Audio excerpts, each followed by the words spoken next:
Assalamualaikum warahmatullahi wabarakatuh. Nama saya Reski Amelia, Fakultas Dakwah, jurusan Bimbingan Penyuluhan Islam, Universitas Sultan Taha Saifuddin Jambi. Di sini saya akan mengerjakan tugas dari mata kuliah Teori dan Teknik Konseling. Dosen pengampunya yaitu Ibu Yulianti SPD MPD Kons. Baiklah, di sini saya akan menjelaskan tentang teori psikoanalisis klasik. Teori ini dipelopori oleh Sigmund Freud. Ini adalah biografi Sigmund Freud tersebut. Selanjutnya, saya akan menjelaskan tentang teori psikoanalisis klasik. Teori ini adalah teori psikologi yang pertama kali muncul atau teori yang sangat lama.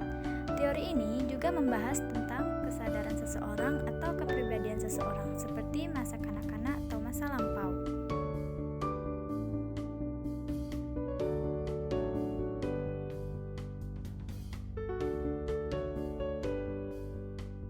Selanjutnya yaitu struktur kepribadian teori psikoanalisis klasik ini. Yang pertama yaitu id, dorongan atau nafsu. Yang kedua itu ego yang memutuskan. Dan yang ketiga itu superego, aturan atau mengatur.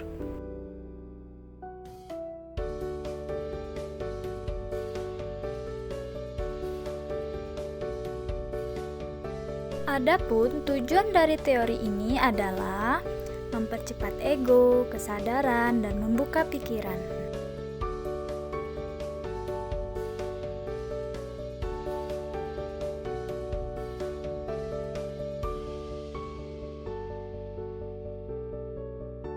Selanjutnya, saya akan membahas tentang teori humanistik.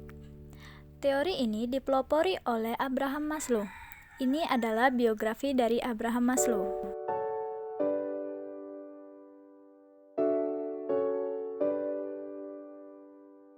Selanjutnya, pengertian dari teori humanistik. Teori humanistik adalah suatu teori dalam pembelajaran bagaimana memandang manusia. Dalam teori ini ditekankan pada dasarnya manusia itu baik. Selanjutnya, hierarki kebutuhan setiap individu dalam teori ini. Yang pertama yaitu fisiologis, kebutuhan dasar. Yang kedua safety, rasa aman. Yang ketiga love, kebutuhan untuk dicintai. Yang keempat penghargaan diri dan mengaktualisasikan diri. Teori analisis transaksional. Teori ini dipelopori oleh Eric Berne. Ini biografi dari Eric Berne tersebut.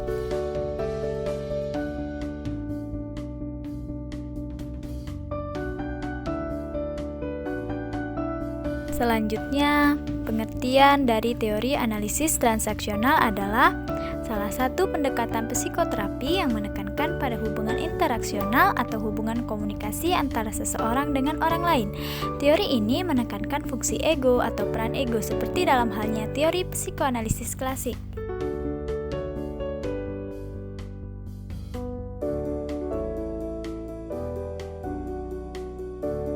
Serta beberapa struktur kepribadian teori analisis klasik transaksional.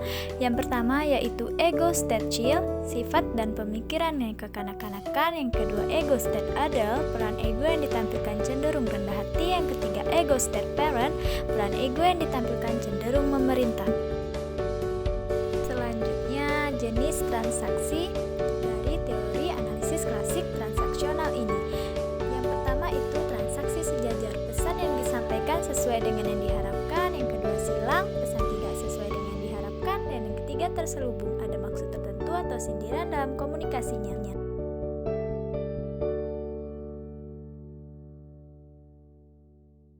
Selanjutnya tentang teori self atau teori diri. Teori ini dipelopori oleh Carl Roger. Ini adalah biografi dari Carl Roger tersebut.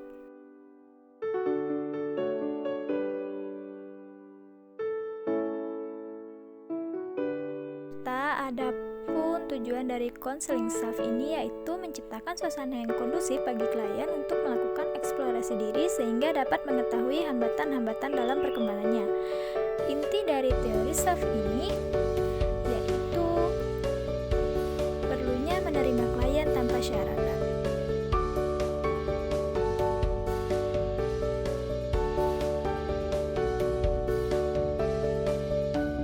Adapun beberapa struktur kepribadian teori self. Yang pertama organisme, yang kedua lapangan fenomena, yang ketiga yaitu self. Selanjutnya alasan mengapa Carl Roger menolak pendapat Sigmund Freud.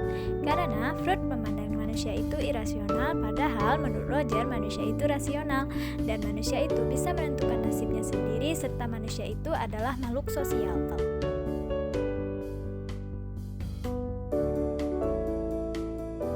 Dan yang terakhir saya akan membahas tentang teori Gestalt. Teori Gestalt ini dipelopori oleh sepasang suami istri yang bernama Frederick Perls dan Laura Perls. Selanjutnya ini adalah biografi dari teori Gestalt itu sendiri.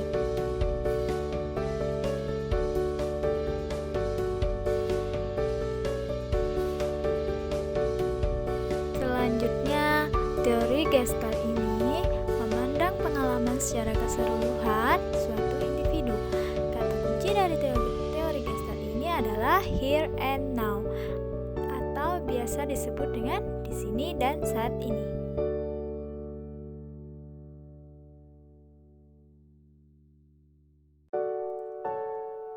Dan pendekatan teori ini tidak memperhatikan masa lampau dan juga tidak memperhatikan masa yang akan datang.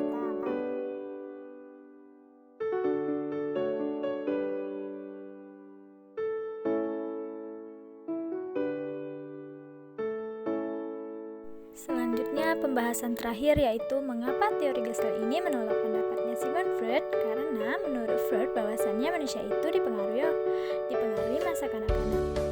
Sedangkan menurut Frederick Perls, dia memandang bahwasannya manusia itu pada saat ini sehingga lebih memusatkan yang dialaminya pada saat ini bukan masa lampau. Baiklah, hanya itu yang bisa saya sampaikan. Wabillahi taufiq wal hidayah. Wassalamualaikum warahmatullahi wabarakatuh. Terima kasih.